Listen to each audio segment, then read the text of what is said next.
Welcome to new easy guitar tabs. I'm Dario, and here you can learn to play all your favorite songs.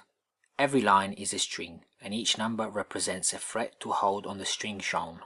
The numbers in between the graphs don't need to be played, as they are a continuation of the previous note in the next measure. All tutorials have a standard tuning, so no capo is needed. Hope you enjoy.